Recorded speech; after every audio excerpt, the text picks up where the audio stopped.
The first thing Ethan Cole noticed that morning was the smell of burnt coffee. Not the rich kind from downtown cafes with polished wood counters and names written in careful cursive. This was cheaper. Bitter. Sitting too long on a hot plate inside Rosabelle's corner store while rain tapped softly against the windows.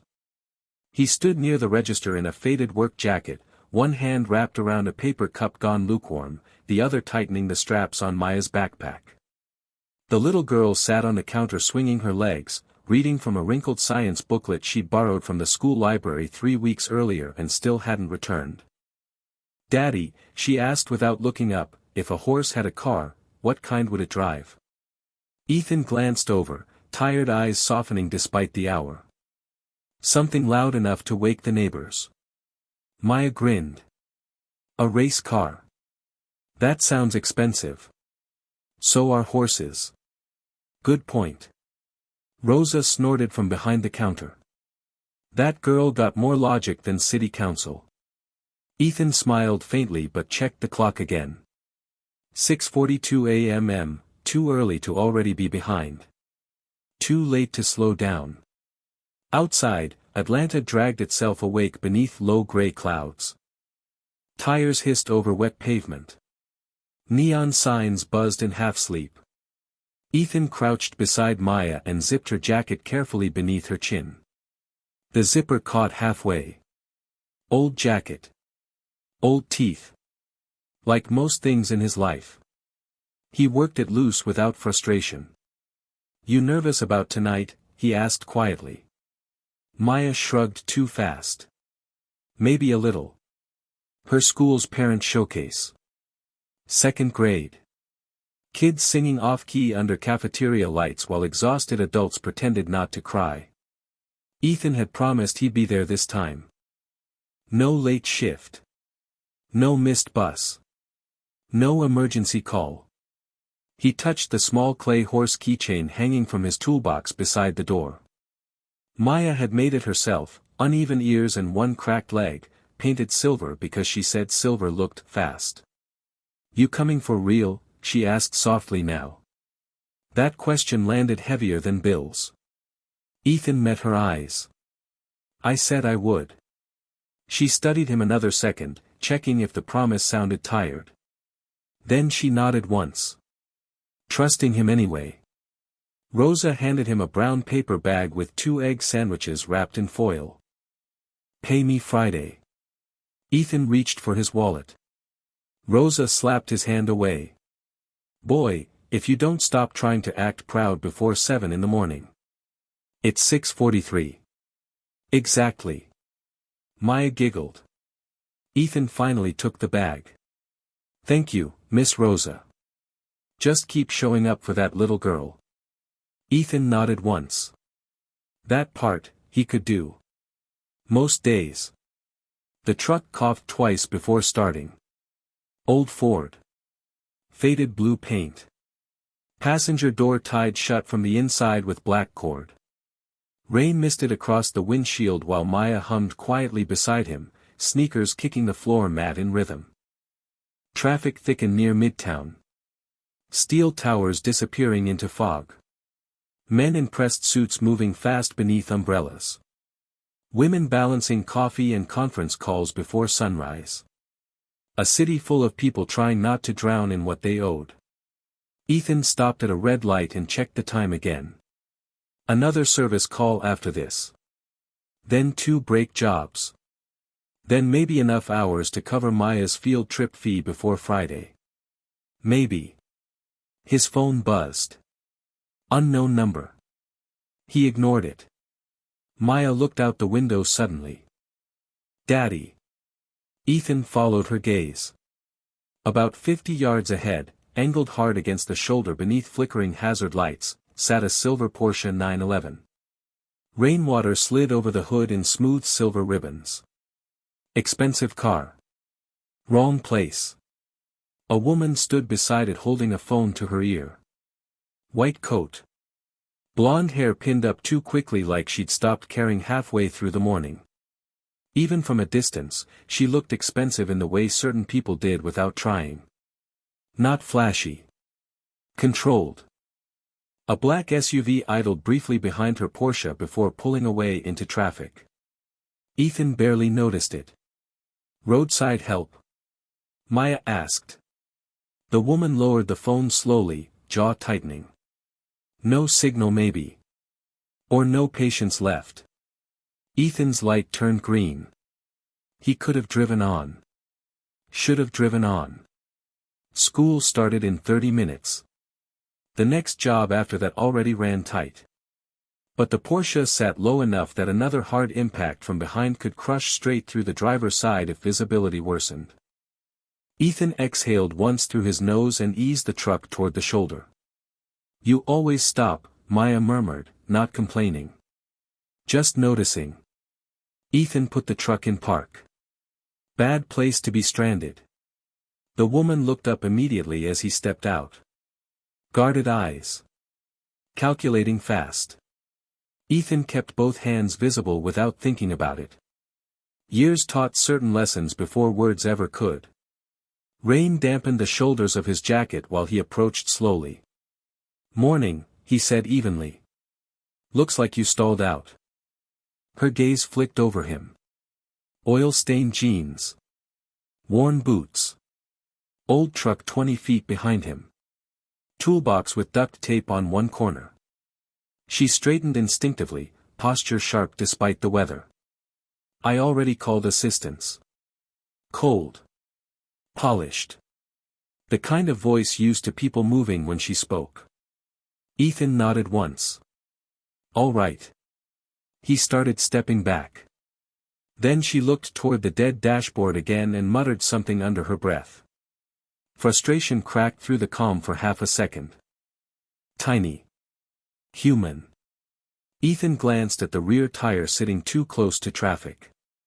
"You shouldn't stay this near the lane," he said quietly. "Visibility's getting worse." She crossed her arms tighter against the cold. "Can you even fix a Porsche?" There it was. Not cruel exactly. Just honest doubt wrapped in expensive manners. Ethan looked toward the car. Then back at her. Sometimes. Her mouth twitched faintly. Not quite a smile. More disbelief wearing lipstick. "Fine," she said. "Fix my Porsche and I'll marry you." Maya's small face appeared through the truck window behind him, eyes widening with delight. Ethan didn't laugh. Didn't flirt back either. He simply walked toward the hood, rain sliding down the back of his neck, and set the old toolbox carefully onto the wet pavement. The clay horse keychain tapped softly against the metal latch as he opened the hood. Then he went still. Completely still. His eyes narrowed at something deep inside the engine compartment. Not damage. Not wear. Something else. Behind him, Vivian Hart's expression shifted for the first time that morning. Not trust. Not warmth. Just the smallest flicker of uncertainty. Because whatever she expected from a tired black single father in an old truck, it wasn't silence like that. Rain ticked softly against the open hood while traffic sprayed gray water across the shoulder. Ethan Cole didn't move for several seconds. His eyes stayed fixed on the engine compartment, on something buried beneath polished German engineering and fresh dealership detailing. Too clean in one place. Too worn in another. Wrong. Vivian Hart crossed her arms tighter. "Well?" she asked. Controlled voice. Controlled face. But impatience crept around the edges now. Ethan finally reached inside and touched a narrow black cable near the ignition housing. His fingers paused there gently, almost careful. "Your car didn't just stall," he said. "That much I know." Vivian studied him harder. "And the rest?" Ethan closed the hood halfway without answering. The silence irritated her more than bad news would have. "You open people up like that too?" she asked coolly. "Look inside and decide what's broken." Ethan ignored the jab. He crouched beside the front tire instead, wiping rainwater from his hands with an old red shop rag pulled from his toolbox. The small clay horse keychain knocked softly against the metal handle again. Maya watched everything from the truck window, chin resting against folded arms. Then headlights flashed behind them. A black Escalade rolled sharply onto the shoulder. The passenger door opened before the SUV fully stopped. A tall man stepped out in a charcoal coat, phone already pressed to his ear. Grant Ellis. Even in the rain, he looked expensive in the hard, polished way men around power often did. His eyes moved straight past Ethan like he was roadside debris. "Vivian," he said tightly, "the board's waiting." The car died. "Then call Porsche support," not, his gaze finally landed on Ethan. Oil stains. Old boots. Black man beside an $80,000 vehicle. Grant's expression closed instantly. "Who is this?" Ethan stood slowly. Calm. "Just helping." Grant looked toward the Porsche, then toward Maya in the truck. "You brought your daughter to a roadside hustle?" Maya lowered her eyes immediately. Ethan's jaw tightened once. "Barely noticeable." "Watch your wording," he said quietly. Not loud. Not angry. Just firm enough that even Grant paused a fraction too long. Vivian noticed that. So did the security driver standing near the Escalade. Ethan stepped back from the Porsche. "I tightened enough to get her moving," he said. "But I wouldn't drive fast." "That's it?" Grant snapped. "You touch her car for 10 minutes and suddenly you're a mechanic." Ethan picked up his toolbox. "No, sir. I'm a father trying not to miss school pickup." Maya looked toward him through the rain-streaked glass. That answer softened something in the silence. Not in Grant. In Vivian. Slightly. Just enough for hesitation. Grant pulled Vivian aside immediately. His voice dropped, but not enough. "You can't let random people under the hood. You know what happened last year." Vivian glanced once toward Ethan. He was already walking back toward his truck. No argument. No demand for money. No wounded pride performance.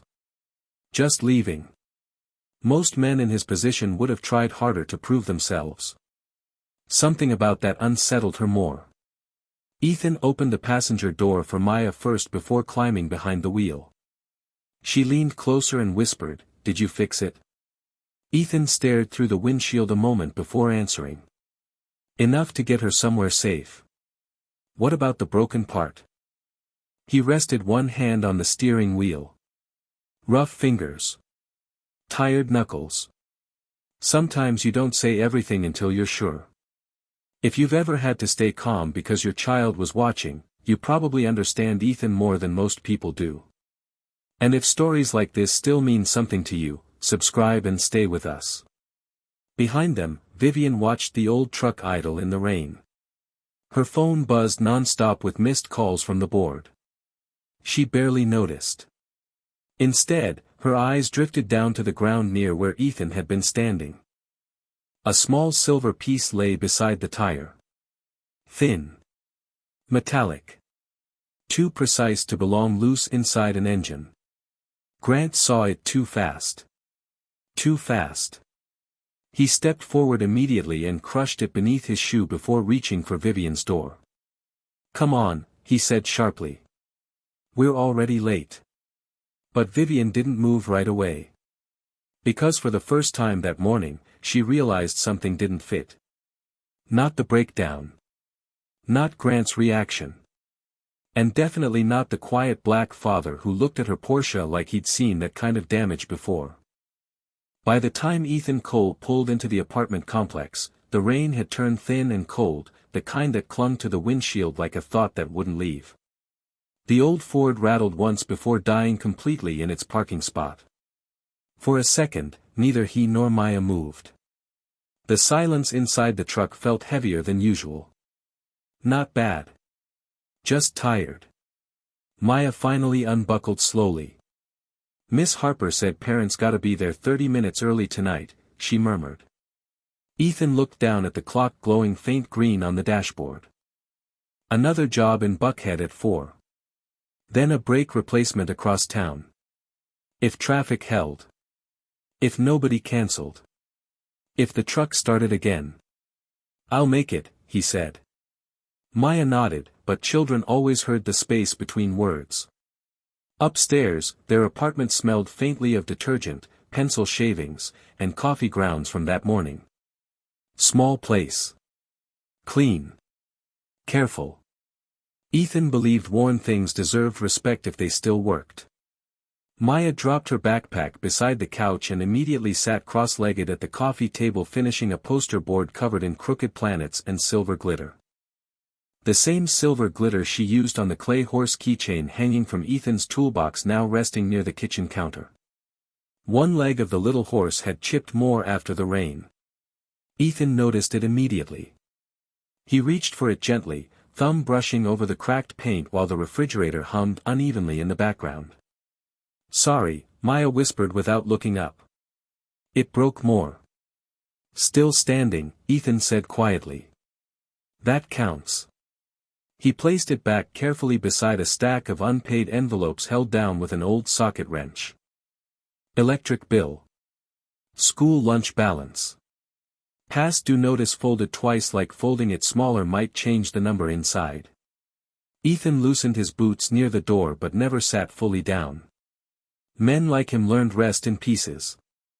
5 minutes leaning against the sink. 3 minutes with eyes closed while the microwave turned. He opened the fridge. Half-gallon of milk. Eggs. Leftover rice. A container of cut strawberries Maya had been saving because they were the expensive kind. His phone buzzed on the counter. Unknown number again. Ethan ignored it twice before finally silencing it face down. Maya looked up. "Job people?" "Maybe. You gonna answer?" Ethan poured coffee from the morning pot without reheating it. "If it matters, they'll call back." Outside, sirens drifted somewhere far below the apartment windows. Tires hissed on wet streets. A neighbor argued softly through thin walls before a baby started crying down the hall. Normal sounds. Honest sounds. Ethan leaned against the counter sipping cold coffee while watching Maya color Saturn's rings with fierce concentration. Then she spoke again without warning. "That lady was pretty." Ethan nearly smiled into the cup. "You noticed that, huh?" She looked sad too. That made him glance over. Children noticed strange things. The right thing sometimes. Maya shrugged one shoulder. Sad people always look busy. Ethan looked down at the cracked clay horse again. The silver paint caught weak kitchen light. For a moment, something distant passed behind his eyes. Not memory exactly. More like impact. Then gone. Maya tilted her head suddenly. "Daddy, how'd you know the car wasn't broken normal?" Ethan's hand stilled around the coffee mug. "Too still." "Lucky guess. But you got quiet first." Ethan walked over and knelt beside her chair instead of answering immediately. His knees popped from long hours and old strain. "Maya." His voice stayed soft. Steady. "You don't need to know everything grown folks carry."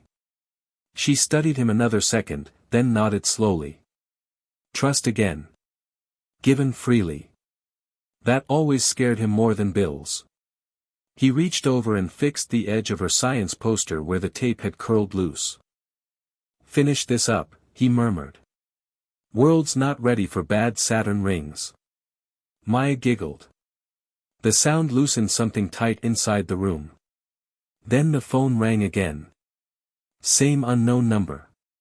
Ethan almost let it die this time too. Almost. But something in him shifted when he noticed the Atlanta area code tied to a corporate exchange. He answered carefully. Silence first. Then a woman's calm voice. Precise. Controlled. "Mr. Cole." Ethan straightened slowly beside the counter. Speaking. A brief pause. Papers moving somewhere on the other end. This is Vivian Hart's office. Maya looked up immediately from the table as Ethan's expression changed by half an inch. Barely enough for anyone else to notice. Miss Hart would like to ask you a few questions about the Porsche. Then softer, after the smallest hesitation, and she asked specifically if you still had the piece you removed from the engine. The Hart Automotive Tower smelled like polished stone and expensive coffee. Everything inside moved quietly. Efficiently. Men in tailored jackets crossed the lobby without looking sideways.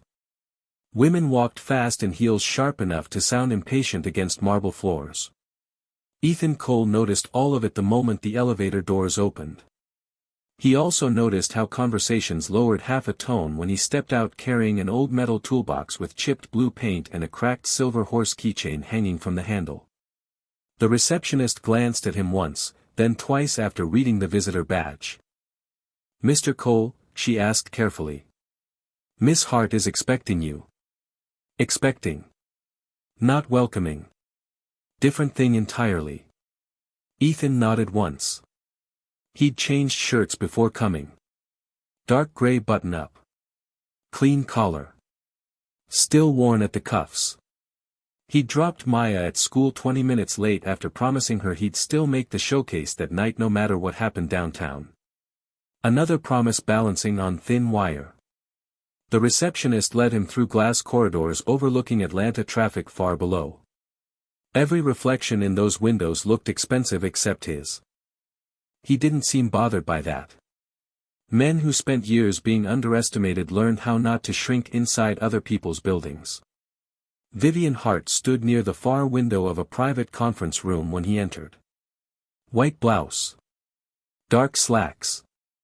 Hair pulled back tighter than yesterday. Controlled again.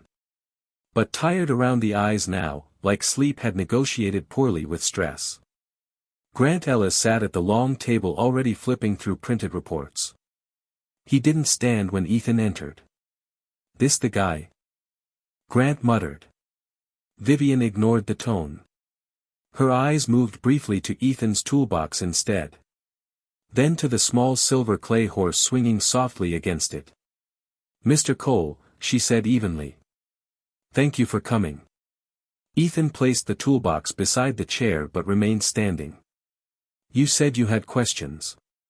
Vivian studied him a second before sliding a clear evidence bag across the table. Inside sat the thin silver fragment Grant had tried to crush beneath his shoe. Ethan's gaze lowered slightly. "No surprise. Just recognition." "You kept it," he said quietly.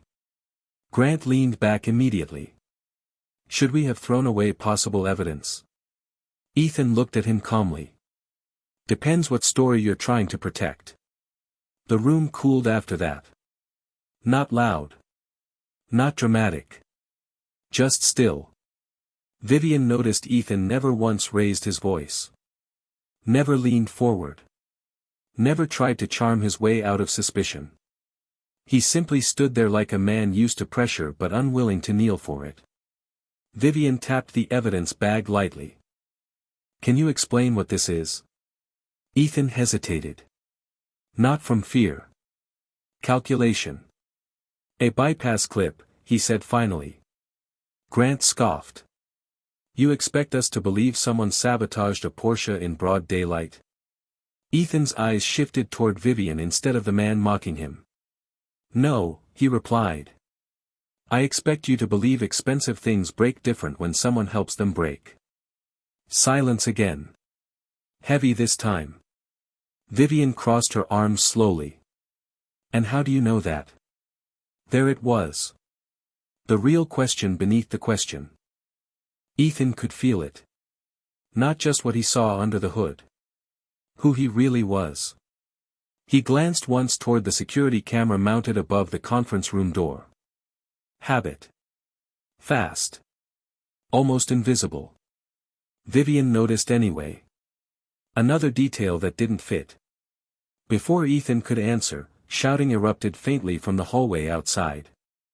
A young intern hurried past the glass doors carrying coffee and files stacked too high. One folder slipped. Papers scattered everywhere across polished floor. Nobody stopped. Not the executives walking past. Not Grant. Ethan moved first without thinking. He crouched immediately, gathering pages before coffee soaked through them. Calm hands. Efficient. One page had tire schematics across the top. Racing modifications. Ethan's fingers paused on it less than half a second before he handed everything back neatly stacked. "Thank you," the intern whispered, embarrassed. Ethan nodded once. "Careful on wet floors." Simple words. No performance. The young woman hurried off red-faced. Grant looked annoyed by the interruption. Vivian looked at Ethan longer than before. Because men trying to manipulate powerful people usually watched the powerful person. Ethan noticed the frightened intern instead. He returned to standing quietly near the table. No rush. No demand. Just waiting. Vivian's voice softened by a fraction when she spoke again. "You recognize the schematics pretty quickly." Ethan picked up the toolbox handle slowly. The clay horse knocked softly against metal.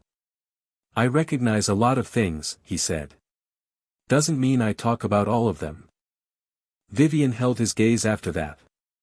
Longer than yesterday. Long enough to realize the test she thought she was giving him had started revealing uncomfortable things about herself instead. Then her eyes drifted briefly toward the security monitor near the conference wall. Because on the paused hallway footage behind Ethan's shoulder, the camera had captured something small but impossible to ignore. Before helping the intern, Ethan had quietly moved a puddle warning sign closer to her path first, making sure she wouldn't slip. The hallway outside the conference room buzzed with low conversations and the sharp rhythm of expensive shoes crossing polished floors. Ethan Cole stood near the elevator with his toolbox resting beside his boots while executives drifted around him like water around a stone. Nobody spoke to him directly now. But people looked. Quick glances. Longer ones when they thought he wouldn't notice. The black mechanic. The roadside stranger. The man sitting in a billionaire CEO's private meeting. Grant Ellis emerged from the conference room first, irritation rolling off him like heat from asphalt.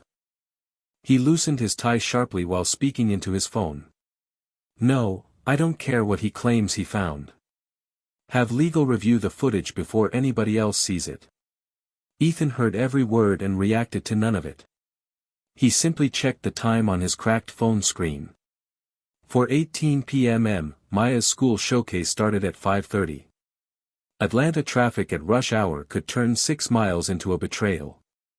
Vivian stepped out moments later carrying the evidence bag herself. She paused when she noticed Ethan still waiting instead of storming out offended like most men would have by now. "You could leave," she said carefully. Ethan nodded once.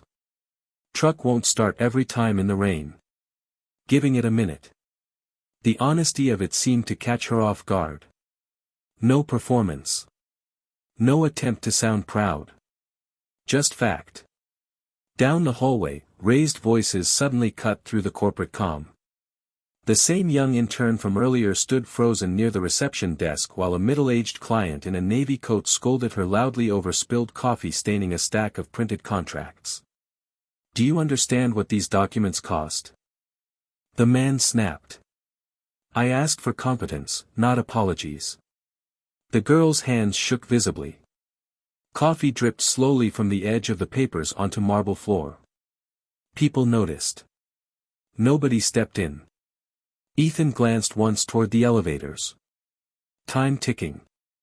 Then toward the terrified intern trying not to cry in front of executives who'd remember weakness longer than kindness. He sighed quietly through his nose, picked up the old red shop rag from his toolbox, and walked over. "Ma'am," the client barked at the receptionist, "get someone useful over here." Ethan crouched without speaking and lifted the soaked pages carefully apart one by one before the ink bled completely through. Fast hands. Precise movements. Too precise for a roadside mechanic.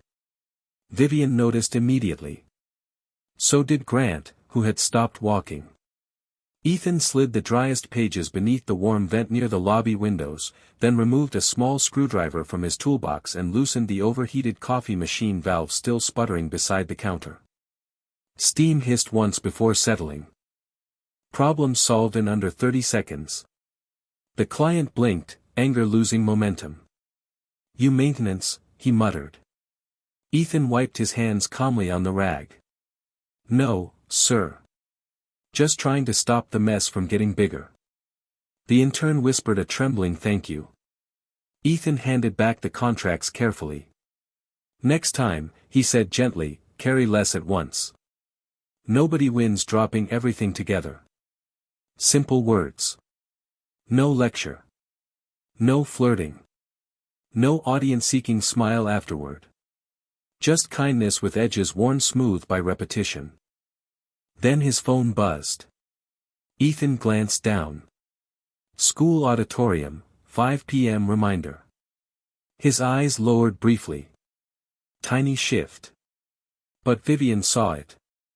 She also saw the clay horse keychain hanging from his toolbox swing softly when he reached for the phone. One cracked silver leg. Child-made. Loved enough to survive repair instead of replacement. Ethan started packing his tools immediately. Grant scoffed under his breath.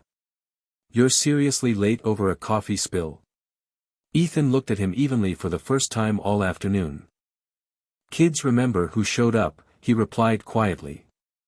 "Adults usually remember who didn't." Grant opened his mouth, then stopped. Because there was no anger in Ethan's voice. That somehow made the words land harder.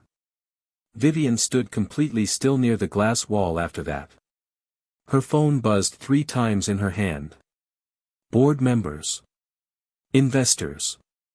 Problems waiting upstairs. But for several long seconds, she didn't answer any of them. She watched Ethan apologize softly to the receptionist for leaving water footprints on the marble floor before lifting his toolbox again. Nobody important was supposed to notice things like that anymore. Yet she did. And somehow that unsettled her more than the bypass clip hidden in her Porsche. Ethan reached the lobby doors just as rain hammered harder against the glass outside. He paused when the receptionist suddenly called after him. "Mr. Cole." He turned. The young intern stood there holding something small in her shaking hand. The silver clay horse keychain had snapped loose from his toolbox somewhere between the coffee spill and the elevator. But when she handed it back, Vivian noticed something etched faintly beneath the chipped silver paint on its underside. 2 tiny letters scratched carefully into the clay before it had dried. R.C. Atlanta glowed beneath Vivian Hart's office windows like a machine that never learned how to sleep. Red brake lights crawled through the rain 30 floors below while reflections from nearby towers slid across the glass walls of her office in slow, restless patterns. The building had mostly emptied an hour ago. Assistants gone. Board members home. Cleaning crews whispering through distant hallways. But Vivian still stood barefoot beside her desk with her heels abandoned near the couch and 3 untouched coffees cooling beside a stack of unsigned merger documents. Her phone vibrated again. Grant Ellis. She muted it without reading the message.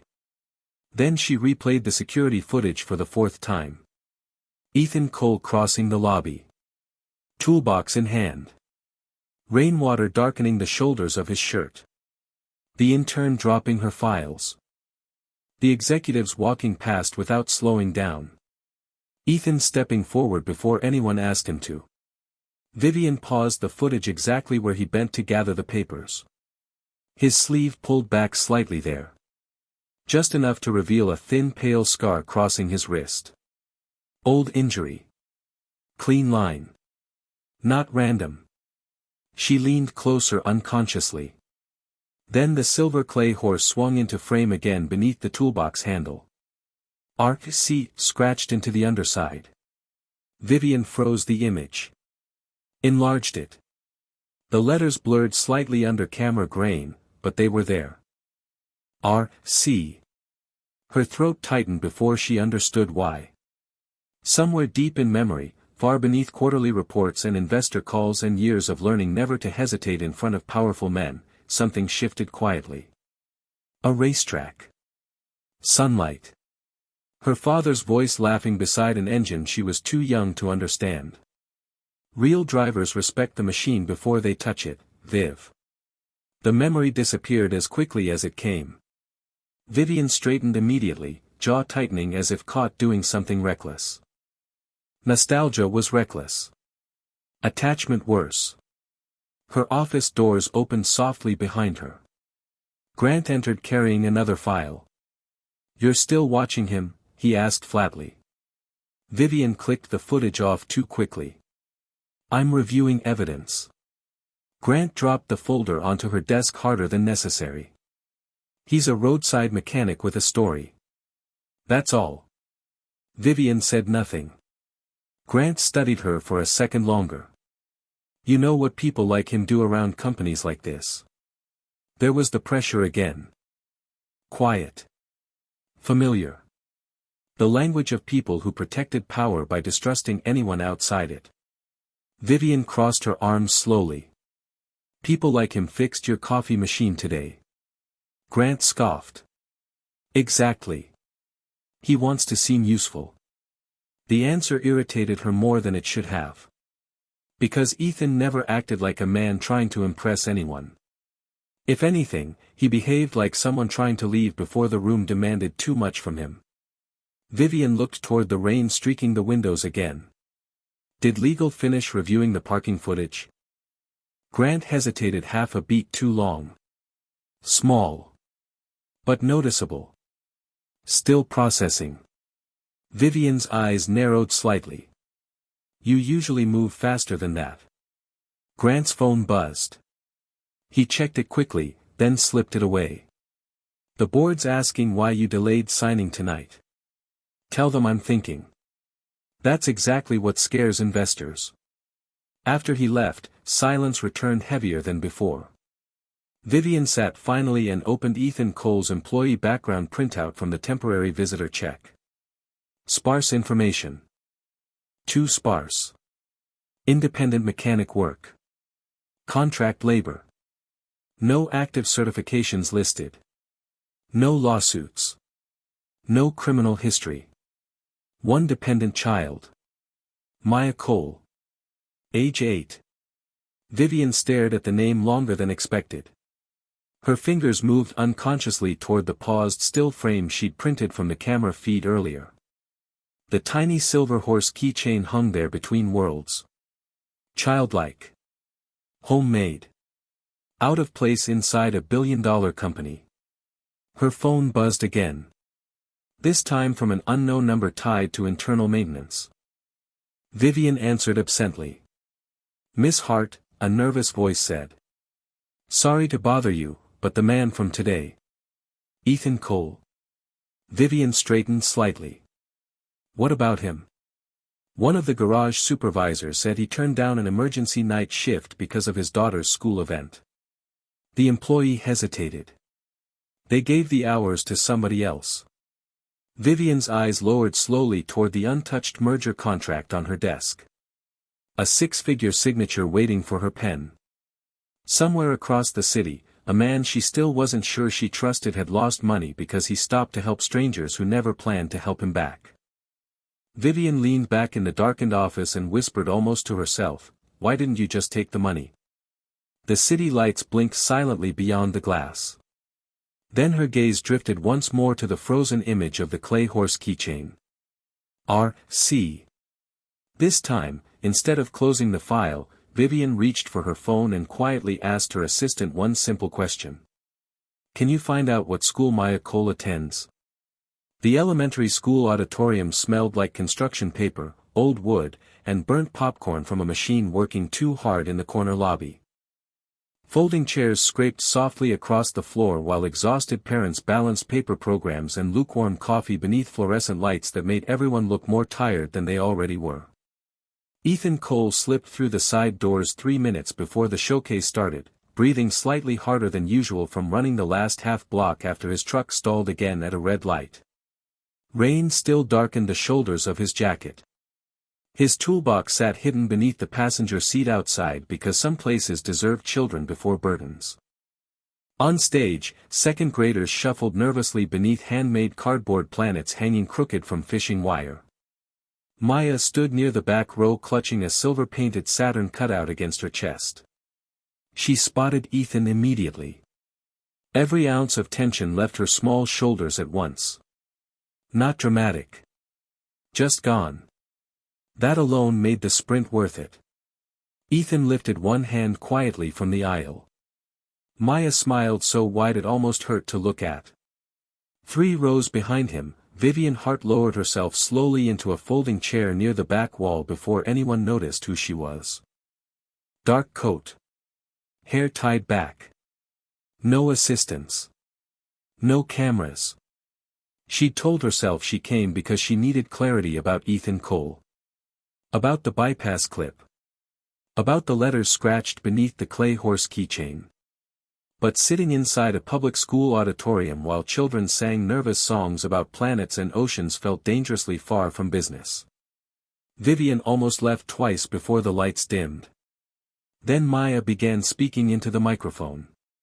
Saturn has the most beautiful rings, the little girl read carefully from her note card, but beautiful things still need gravity or they float away. A few parents chuckled softly at the line. Ethan didn't. He watched Maya with complete attention, like the rest of the room had disappeared. Vivian noticed that too. The kind of attention money couldn't force out of people. Maya finished her lines to scattered applause and hurried off stage afterward straight toward Ethan. "You made it," she whispered loudly, throwing her arms around his neck before remembering she was too old for that now. Ethan laughed under his breath and steadied her gently. "Told you I would." Maya pulled back suddenly and noticed Vivian standing a few feet away near the wall. The little girl blinked once in surprise. "That's the Porsche lady." Ethan straightened slowly. Calm returned to his face almost immediately. "Maya," he said softly, inside voice. Vivian should have felt awkward standing there. Instead she felt strangely visible. Maya studied her another second, then held out the silver Saturn cutout proudly. "I made this myself." Vivian hesitated before kneeling slightly to see it better. Glitter clung unevenly around the rings. One side bent from being carried too tightly all evening. "It's beautiful," Vivian said quietly. Maya smiled. "Daddy fixed the stand 3 times already." Vivian looked up at Ethan automatically. "You stayed up helping with school projects too?" Ethan shrugged once. "Gravity problems are serious business." The joke was dry enough that Maya groaned dramatically while Vivian surprised herself by smiling before she could stop it. Small thing. Gone fast. But real. Around them, parents gathered children and backpacks while teachers folded chairs loudly in the background. A little boy nearby tripped over a loose extension cord carrying punch cups. Red juice splashed across the floor. Adults reacted instantly with frustration. "Careful. Watch where you're going." The boy froze in humiliation. Ethan moved first again. He crouched beside the child, steadying the cups before they rolled farther. "Nobody got hurt," he said calmly. "That's the important part." The boy nodded shakily. Ethan handed him the last unspilled cup like restoring dignity mattered as much as cleaning messes. Vivian watched the entire thing in silence. No audience now. No executives. No reason for performance. Just instinct. Maya tugged lightly on Ethan's sleeve afterward. "Daddy." She pointed toward Vivian with innocent seriousness. "She looks less sad tonight." The words landed so suddenly the air seemed to pause around all 3 of them. Vivian's expression changed first. Barely. But enough. Ethan glanced toward his daughter quietly. "Maya.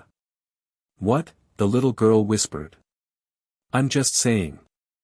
Vivian looked away toward the stage lights before either of them could see too much in her face. Her phone began vibrating again inside her coat pocket. Grant Ellis. 3 missed calls already. Reality pushing back in. Ethan sensed the shift immediately and stepped back half a pace, restoring distance without making a scene of it. Always careful with boundaries. Always careful with peace. Vivian looked down once more at the silver glitter still clinging to Maya's Saturn rings.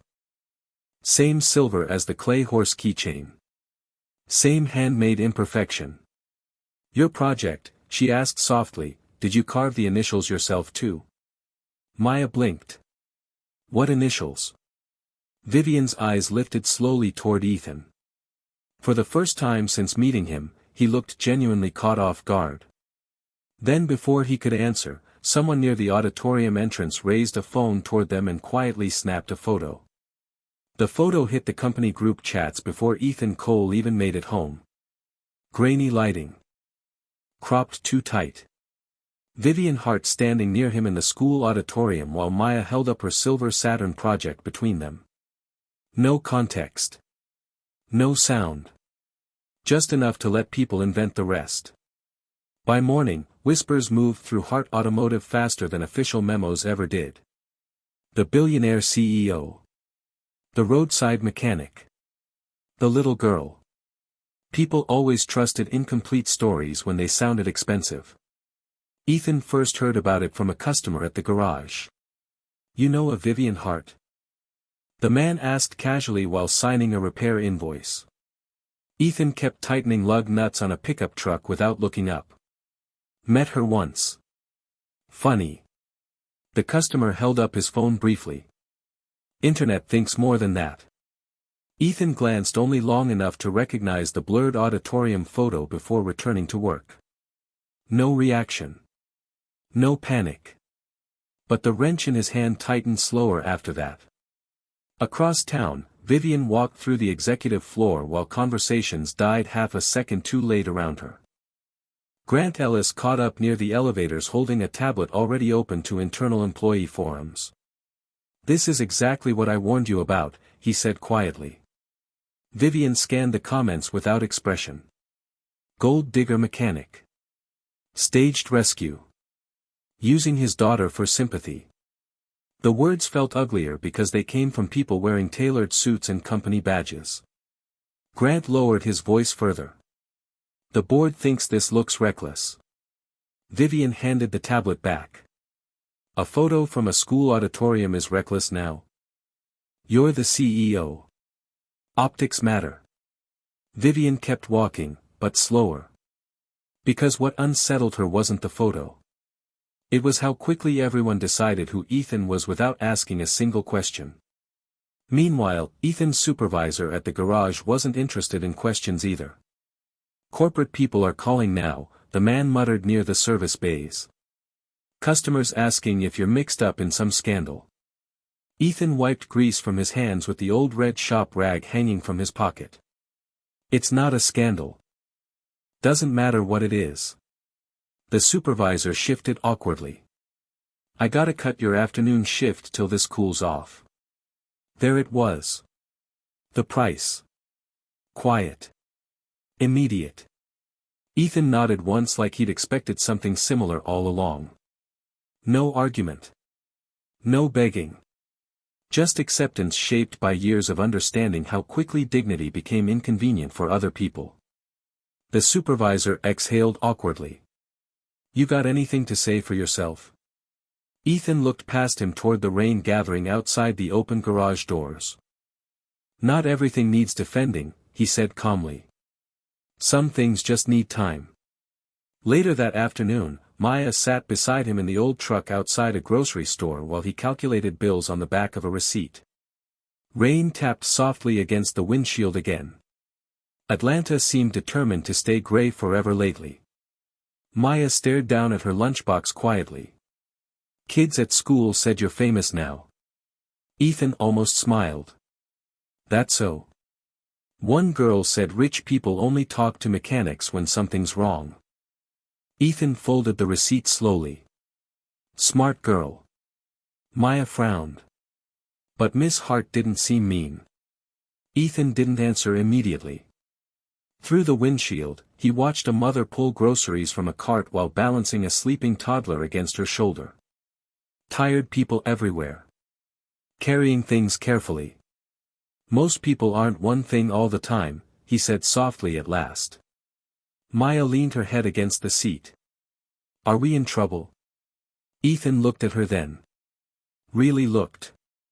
8 years old and already learning how fast the world judged what it didn't understand. No, baby, he said quietly. We're just being looked at. Back at Hart Automotive, Vivian sat alone in the security office long after sunset while fluorescent lights hummed overhead. Camera feeds glowed blue across multiple screens. The auditorium photo lay printed beside her untouched coffee.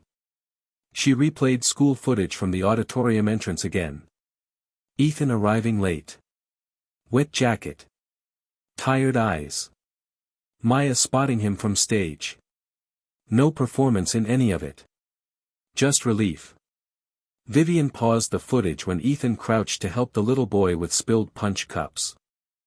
Then she noticed something strange near the edge of frame. Another phone recording from farther back in the auditorium. Different angle. Different timing. Before she could rewind, the screen flickered black. File unavailable, the monitor read. Vivian straightened slowly. That's odd, she murmured. The security technician nearby shifted uncomfortably. Too uncomfortably. System must have corrupted the upload. Vivian looked at him carefully. Must have. Then her eyes lowered to the desk where a clear evidence bag still sat under fluorescent light. Inside it rested Ethan's silver clay horse keychain. Someone had logged it into temporary company evidence less than 20 minutes earlier. The rain finally stopped sometime after midnight, leaving Atlanta washed silver beneath parking lot lights and puddles that reflected broken neon signs. Ethan Cole sat alone inside his truck outside Hart Automotive's underground garage with the engine off to save gas. The dashboard clock blinked 11:43 p.m. beside a crumpled school cafeteria bill folded into fourths near the steering wheel. Maya had fallen asleep 2 hours earlier at Rosabelle's apartment upstairs because Ethan never made it home for dinner. Again. His untouched takeout container rested beside him on the passenger seat, cold now. Next to it sat Maya's Saturn project with one glitter ring bent inward from being carried too many places in 1 week. Ethan rubbed tired fingers across his eyes before looking down at the voicemail notification blinking silently on his phone. School office, missed call. He already knew what it was about. Late pickup fee. Another one. Before he could call back, his phone vibrated again. Unknown corporate extension. Ethan answered quietly. Cole speaking. Mr. Cole. A nervous male voice this time. Internal security. Miss Hart's vehicle inspection report is being finalized tonight. There's a problem. Ethan straightened slowly. What kind of problem? Silence first. Then lower, the bypass clip disappeared from evidence storage. Ethan's eyes closed briefly. Not surprise. More like disappointment arriving exactly where expected. And your name is the last one attached to the evidence discussion log. There it was. The shape of things hardening around him. Ethan looked through the windshield toward the glowing garage entrance where security guards crossed beneath fluorescent lights carrying clipboards and coffee cups. He could leave right now. Go home. Protect what little peace he still had left. Let corporate people bury themselves in corporate lies. Nobody would blame him. Nobody except the small sleeping girl upstairs who still believed her father showed up when things got difficult. Ethan exhaled once, picked up the old toolbox from the floorboard, and stepped out into the cold garage air. 20 minutes later, he sat across from 2 Hart Automotive security officers inside a windowless office that smelled like stale coffee and printer toner. One officer slid paperwork across the table. Standard cooperation form, he muttered. We just need signatures while we review the missing evidence issue. Ethan scanned the document quietly. Temporary suspension from property access pending investigation. Contract labor freeze. Potential liability clause. Every line written by people who expected signatures more than resistance. If I sign this, Ethan asked calmly, I lose current work clearance. Only until things clear up. The officer avoided eye contact when he said it. Ethan thought about Maya's field trip envelope still sitting unpaid on the kitchen counter. About the grocery receipt in his pocket. About Rosa quietly covering dinner again without mentioning money. Then he pushed the papers back untouched. I'll cooperate, he said evenly. But I don't sign things that say guilty before questions get asked. The second officer frowned immediately. That's not what it says. Ethan met his eyes without anger. That's what it does. Silence filled the little office after that. Not hostile. Just uncomfortable in the way truth often became around systems built to move faster than fairness. Down the hallway outside, Vivian Hart stopped walking when she heard Ethan's voice through the partially open security door. She hadn't planned on coming downstairs herself. CEOs usually delegated problems like this. But something about the missing evidence bothered her too precisely. She remained unseen near the corner while one officer leaned harder across the table. Look, man, refusing to cooperate doesn't help you. Ethan rested both hands quietly on the table. Rough hands. Oil scars. Steady. I didn't say no, he replied. I said not like this. Vivian looked down then and noticed something sitting beside Ethan's chair on the floor. Maya's silver Saturn project. Bent ring and all. He'd brought it with him because he hadn't had time to take it home first. The realization landed heavier than she expected. He came straight from his daughter's school event into an interrogation room carrying a child science project beside a toolbox and unpaid bills. And somehow he still sounded calmer than everyone accusing him. Grant Ellis appeared behind Vivian moments later, lowering his voice sharply. You shouldn't be down here. Vivian didn't move. The evidence vanished under your department. Grant's jaw tightened. And he's the obvious suspect. Vivian looked through the glass again at Ethan sitting alone beneath fluorescent lights. No lawyer. No raised voice. No attempt to trade sympathy for mercy. Just quiet refusal to sign away dignity because pressure told him to. Grant leaned closer. People like him survive by sounding honorable. Vivian's eyes stayed on Ethan. No, she said softly after a long pause. People like him survive by learning exactly when not to kneel. Grant stared at her. But Vivian barely noticed anymore.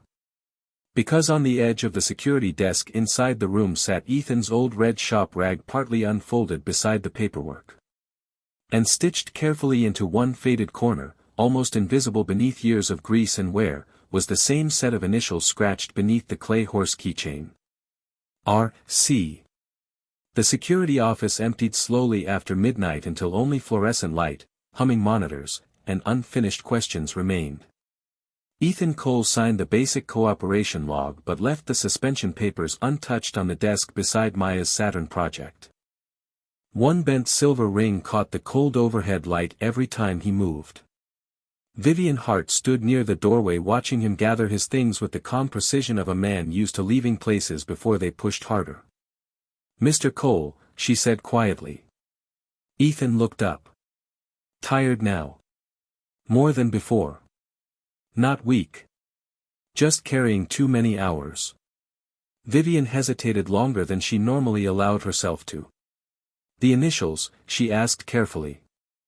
R.C. What do they stand for? Ethan's hand stopped briefly on the toolbox handle. Tiny pause. Enough to matter. Old name, he replied. Then he lifted the toolbox again like the conversation was finished. Vivian frowned slightly. That's not really an answer. Ethan met her eyes evenly. Didn't say it was. The silence afterward stretched strangely between them. Not hostile anymore. Worse. Human. Vivian noticed he never once asked her to clear his name. Never demanded trust. Never tried using sympathy as leverage. Men around power usually wanted something from her within minutes. Ethan Cole kept acting like dignity mattered more than opportunity. That unsettled her more each time. A security monitor flickered behind them suddenly. One of the paused garage feeds restarted on its own. Grainy footage rolled across the screen showing the underside inspection bay from earlier that afternoon. Vivian turned instinctively. Ethan did too. For less than 3 seconds, the footage caught someone near the Porsche before static tore across the image again. A dark sleeve. Gloved hand. Then gone. But Ethan's reaction mattered more than the footage itself. His eyes narrowed immediately toward the angle of the lift system. Recognition. Professional instinct. Too fast for guesswork. Vivian saw it. "You know what you're looking at," she said quietly. Ethan stayed silent. "That wasn't roadside mechanic silence," Vivian added. "That was somebody who's seen modified systems before." Ethan picked up Maya's Saturn project carefully with his free hand. "You should get some sleep, Miss Hart." Deflection. Controlled. But not denial. Vivian stepped closer before she could second-guess herself. "Who are you?" she asked softly. Ethan's jaw tightened once. Outside the security office, cleaning crews rolled carts down distant hallways while rainwater dripped rhythmically from parking garage pipes. The whole building felt suspended between truths nobody wanted to touch yet. Ethan looked toward the glowing monitors instead of her. "I'm a father trying to keep his kid out of grown people's messes. That's not all." His eyes lowered briefly to the silver clay horse hanging from the toolbox again. "Sometimes," he said quietly, "people respect a name more than a person. I learned not to depend on that." Vivian absorbed the words slowly.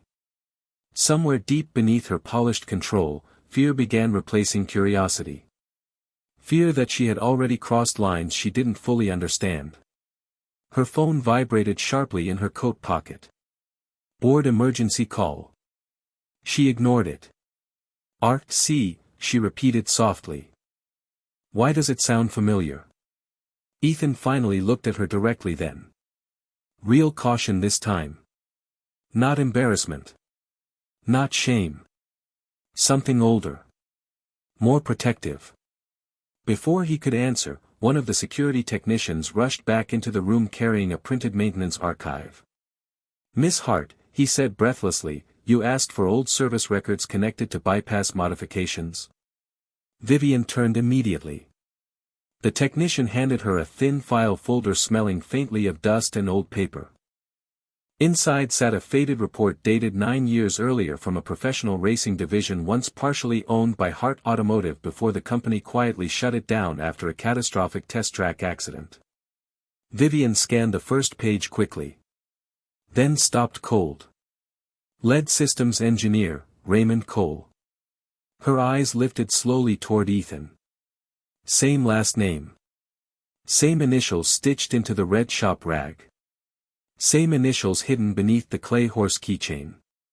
Ethan saw the exact second the connection formed behind her eyes. His expression didn't change much. That somehow made everything heavier. Vivian looked back down at the file. Several pages were missing from the middle section. Torn out cleanly.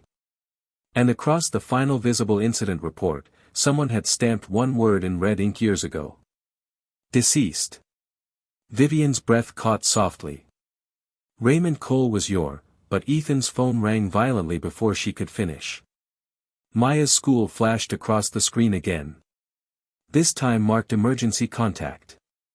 The emergency call from Maya's school came from a nurse with a tired voice and too many children in the background. "She's okay, Mr. Cole," the woman said quickly. "Panic attack, maybe." She got overwhelmed after some kids showed her things online. Ethan closed his eyes briefly beside the security desk while fluorescent lights buzzed overhead. Across the room, Vivian Hart watched the change in his face happen almost invisibly. Not fear. Worse. Guilt. The kind parents carried when life touched their child before they could block it. "I'm on my way," Ethan said quietly. He hung up and reached immediately for Maya's Saturn project and toolbox at the same time. One officer stepped forward. "Mr. Cole, you can't leave yet." Ethan looked up calmly. "My daughter needs me. We still have unresolved questions regarding company evidence." Vivian should have spoken then. She knew it. The missing footage. The incomplete file. The way Ethan never reacted like a guilty man. But Grant Ellis had arrived minutes earlier with legal counsel and 3 printed screenshots already spread across the desk. Cropped security images. Ethan near evidence storage. Ethan holding the toolbox. Ethan walking alone through restricted hallways carrying the same red shop rag stitched with partial truths arranged carefully enough to resemble certainty. Grant slid another document toward Vivian. "Pending investigation suspension order," he said quietly. "If you don't sign now, the board will ask why." Vivian stared at the paper too long. Outside the security office windows, rain had started again against the parking structure glass. Soft. Relentless. Ethan remained standing across the room with Maya's school project tucked carefully beneath one arm like protecting childhood still mattered even here. "Miss Hart," the older security officer pressed gently, "we need direction." Vivian looked up at Ethan. He met her eyes steadily. No pleading. No anger. Somehow that made everything harder. "You really won't explain any of this?" she asked softly. Ethan's grip tightened once around the Saturn project. "Explanation only matters after people decide you're human first." The room fell silent after that. Vivian looked down at the suspension order again. Board pressure. Legal exposure. Headlines waiting outside every mistake. The old fear returned, the one that taught her hesitation cost power. Slowly, reluctantly, she signed. Ethan watched the pen move across paper without expression. But something inside the room changed after that. Something final. The younger security officer stepped toward Ethan awkwardly. "We'll need temporary surrender of any company-related materials pending review." His eyes drifted toward the toolbox. Toward the clay horse keychain hanging from it. Maya's little silver horse. Ethan looked at it quietly for a second before unclipping it himself and slipping it carefully into his jacket pocket instead. Small boundary. Small dignity. Then he handed over the toolbox without argument. The sound it made hitting the metal desk echoed harder than it should have. Vivian flinched slightly at that. Ethan adjusted the bent Saturn project under his arm and turned toward the door. Grant folded his arms immediately, satisfied too quickly. "You should have cooperated earlier," he muttered. Ethan stopped walking but didn't turn around. "I did cooperate," he said calmly. "I just didn't kneel." Then he walked out into the rain-soaked parking garage carrying a child's school project instead of the tools that fed his family. Vivian stood motionless long after the elevator doors closed behind him. Regret arrived slowly. Then all at once. She looked down at the signed suspension order in her hand and hated how cold the paper felt. Her phone vibrated again. Board members. Lawyers. Demands. None of it mattered for one long second because all she could picture was Ethan leaving without his toolbox while rushing toward a frightened little girl who still needed him more than pride did. "Miss Hart," the security technician spoke nervously from the monitor station behind her. Vivian turned. The technician looked pale now. Shaken. I think there's another camera feed." Grant's head snapped toward him immediately. Too fast. "What feed?" The technician swallowed hard and clicked through hidden archive windows with trembling fingers. Grainy footage flickered onto the monitor from a maintenance camera nobody had checked because it faced the lower service corridor instead of evidence storage. Vivian stepped closer slowly. On screen, time-stamped less than an hour earlier, Grant Ellis entered the restricted evidence room alone carrying a small black case.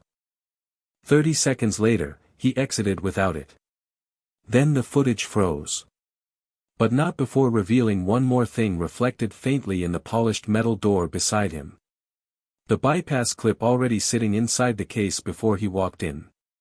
The boardroom went silent in the kind of way expensive rooms rarely did. Not respectful silence. Defensive silence. The kind that arrived when truth walked in carrying consequences. Vivian Hart stood at the far end of the long glass table while city lights reflected cold across polished black surfaces. 12 board members watched her. Lawyers. Executives. Grant Ellis seated halfway down the table with his jaw locked tight enough to show strain beneath the skin. Behind Vivian, the security monitor glowed blue against the dimmed wall. Frozen footage. Waiting. Play it again, Vivian said quietly.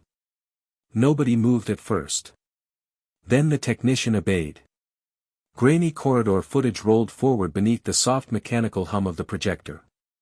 Grant entering evidence storage alone. Black case already in hand. Grant leaving without it. Timestamp verified. Access logs matching perfectly beside the video. No dramatic music. No shouting. Just facts arriving slowly enough to suffocate denial. One board member leaned forward immediately. Grant, what exactly are we looking at? Grant stood too fast. A manipulated clip. Vivian's voice stayed calm. Then explain why the bypass clip appears inside your case before you entered the room. Grant looked around the table searching for allies and finding only uncertainty. You're choosing a mechanic over your own executive team. Vivian absorbed the sentence quietly. A week earlier, it might have worked. But now all she could picture was Ethan Cole walking into rain carrying a bent second-grade science project because his daughter mattered more than defending himself. No, she said softly. I'm choosing the truth over convenience. The room tightened after that. Grant tried again. Corporate language. Legal language. Reputation language. But something had already broken beyond repair. Vivian reached down and placed two objects carefully onto the conference table beneath the monitor light. Ethan's red shop rag. The silver clay horse keychain. RC, visible now beneath chipped paint and faded stitching. Raymond Cole, she said slowly, was lead systems engineer for Hart Racing before the division closed after the Willow Creek crash 9 years ago. Several older board members shifted immediately. Recognition. Memory. Guilt maybe. Vivian continued. The final report listed him deceased. Her eyes lowered briefly toward the keychain. He wasn't. Silence. One executive whispered under his breath, "Dear God." Vivian turned another page from the recovered archive file. Raymond Cole survived long enough to testify internally that the bypass system flaw wasn't accidental. The room stilled completely. And that testimony disappeared. Grant's expression changed then. Tiny. Dangerous. You don't understand what that division was costing this company. Vivian looked at him steadily. A man almost died. One man. The words landed harder than yelling would have. Vivian inhaled once. Slow.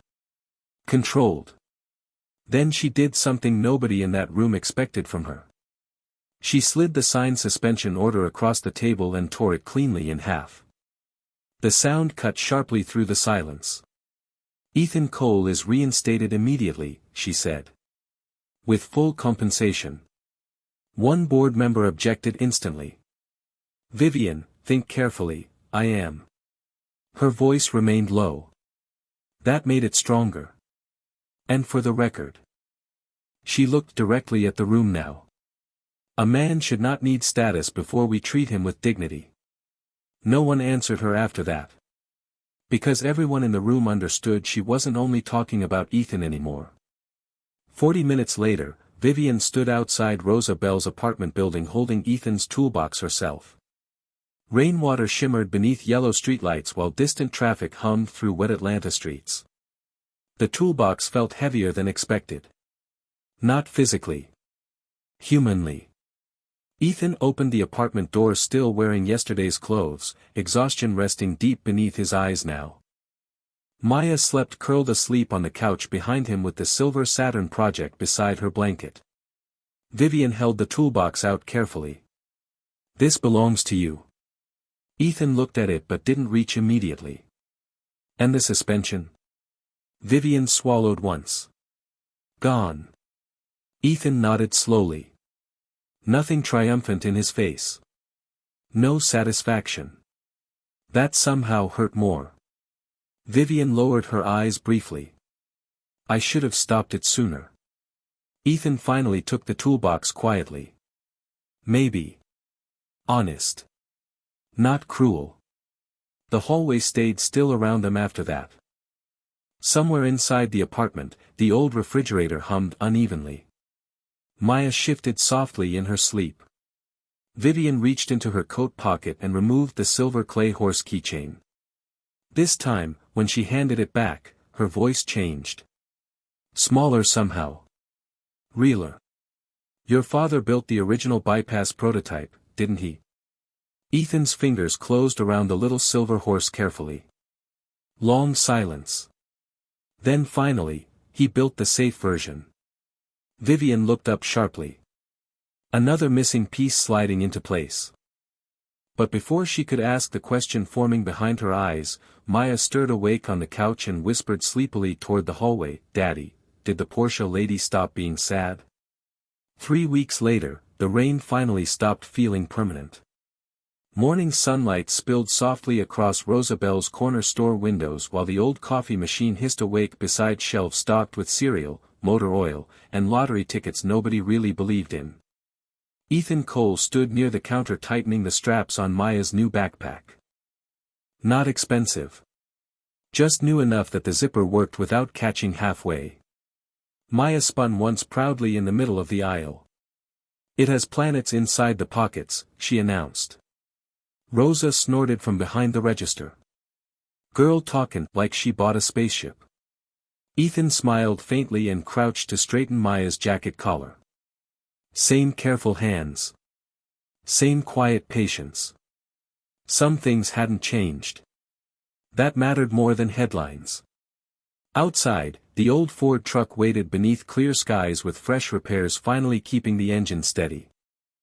Hart Automotive had quietly covered every suspended payment after the investigation closed. Vivian made sure of it. Ethan accepted only the wages he'd lost. Nothing more. No special contract. No corporate apology package. No charity disguised as guilt. Just fairness. The rest he left untouched. Men like him understood the difference between respect and repayment. Maya reached for the silver clay horse keychain now hanging securely beside the truck keys again. Arc's seat scratched faintly beneath chipped paint. "You fixed it," she whispered. Ethan glanced down at the repaired leg where silver glue lines still showed if you looked close enough. "Still standing," he said quietly. "That counts." Across town, Vivian Hart sat alone in her office with the windows open for the first time in months. Atlanta sunlight replaced the cold blue reflection that used to live across the glass walls. The boardroom battle with Grant Ellis had already become financial news for people who only cared about stock prices and executive fallout. Vivian cared about something else now. On the corner of her desk sat a small second-grade thank you card folded unevenly in purple crayon. "Thank you for coming to my space show. Maya."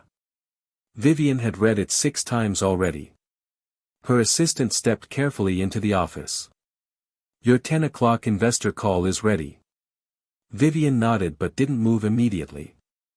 "Reschedule it 15 minutes. The assistant blinked in surprise. Of course. After she left, Vivian looked down at the old racing archive file still resting beneath the thank you card. Raymond Cole smiling beside a prototype engine years before greed and shortcuts buried the truth. Ethan had refused every offer to publicly tell the story. My father doesn't need headlines to matter, he told her quietly during their final meeting with legal teams. She understood that now. Some people protected dignity the way others protected money. That afternoon, Vivian drove herself to Maya's school without security for the first time in years. No black SUV. No assistant carrying schedules. Just her, standing awkwardly beneath hand-painted hallway stars while children rushed past with backpacks bouncing against tiny shoulders. Ethan waited near the classroom doorway holding Maya's lunchbox and listening carefully while she explained why Jupiter was too dramatic to trust. He noticed Vivian before Maya did. Their eyes met across the hallway. No tension now. But not easy either. Trust still moved carefully between them. Vivian walked closer slowly. I brought something back, she said. She held out a small folded cloth bundle. Ethan opened it carefully. Inside rested his father's original drafting pencil from the Racing Division archive. Worn smooth from years of use. He looked genuinely surprised for the first time in days. You kept this? Vivian nodded once. Thought it belonged with someone who understood what it was for. Ethan turned the pencil gently between his fingers. Graphite stains still marked the wood near the tip. Maya peeked up curiously beside him. Was Grandpa smart? She asked. Ethan looked down at her quietly. Then toward Vivian standing there without guards, without distance, without pretending not to care anymore. Yeah, he said softly. But mostly, he was careful with people. The hallway settled into warm afternoon noise around them. Lockers closing. Teachers laughing somewhere nearby. Sunlight across polished floors instead of fluorescent cold. Vivian watched Ethan tuck the pencil carefully into the side pocket of Maya's backpack beside the silver Saturn project she still carried everywhere. Not hidden away. Protected. Maya slipped her hand into Ethan's automatically. Safe. Certain. Vivian noticed something then she hadn't understood before. Peace around a man like Ethan wasn't loud. It didn't demand attention. It simply made people breathe easier near him. Maya tugged lightly on her father's sleeve before looking back at Vivian. You look less sad again. Vivian smiled this time without trying to stop it. Small. Honest. Ethan glanced toward her briefly. Kids notice what adults miss. Vivian nodded slowly. I'm starting to believe that. The final school bell rang somewhere down the hallway. Children rushed past in waves of noise and color. Ethan adjusted Maya's backpack carefully onto her shoulders while the little silver horse keychain knocked softly against the zipper. Still imperfect. Still repaired. Still carried forward anyway. And for the first time in a long while, Vivian Hart stood in the middle of ordinary noise and realized kindness had never arrived in her life like a grand revolution. It arrived quietly. In an old truck. With a tired black father who never raised his voice once, yet somehow taught an entire room how respect was supposed to sound.